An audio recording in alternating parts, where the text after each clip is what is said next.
So I have my knee, same whole setup, slide it through, scoop, and I start to drag it back.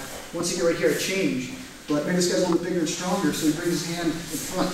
Good, he wants to grab my leg, he wants to start to try to pull me down. All right? What I have to make sure that happens is I can't let him get too far right here onto my leg. This doesn't really bother me either because there's another move, the fourth move that I'll use to set up. It happens when the guy has his arm in front of my knee right here.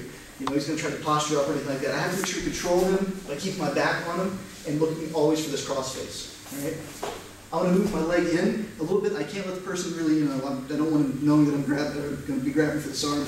So I'm plugging in with cross face. Whenever I talk about you cross facing someone, I'm not talking about just going across. I always try to stress sunglasses right across. If you have to, you can grab two hands on the outside, tilt up. You want to make his ear touch his shoulder. All right? So right here, I'm looking for this. He's not aware that I'm going for his forearm right here. The hand is starting to work the cross face. He's coming back to his hand. When I find his hand, I'm grabbing the same way that I was grabbing the opposite hand.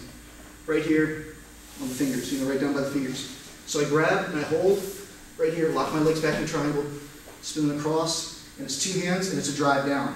I'm not going to grab this and fall backwards because I might lose the arm, he might posture up. I'm going to grab and posture straight into the ground. It's a bicep cutter, and it's one of the nastiest types of bicep cutters because it's not just my pull and my legs, it's the ground and grabbing working against. We're just going to leave it right here for pretend. So I have his arm, I start to posture, and I pull down and I drop my hips all the way into it. All right? There's not really anything else that's going to happen besides it's going to pop those bones. So right here, scoop this over, pass it around, it gets right here, get starts to reach in front. I'm going to adjust myself just a little bit. I drop the knee back closer to the inside, more pointing towards the center line right here. Drag it across and lift it up. Sorry, I had my legs open, I was being lazy. My legs are still closed, looking for this. Bugging him with this, he's not paying attention to his hand anymore. My hand goes back, finds his hand. A really key point in finding his hand is it allows me to line those bones up. If he makes a fist and rotates his hand down to the mat, it's not going to be as good of a pull. Whenever I find his hand right here and lock it, I'm locking the wrist and lining those bones up nice and tight. I can get it with one hand sometimes, but I like to go for two. When I go for two, I reach in front of the face and grab just like this. So I'm holding two hands, like a samurai sword or whatever you want to call it, together, right here, right on the wrist. And I'm doing that so he's not rotating his wrist all around, and I'm posturing straight down with my hips.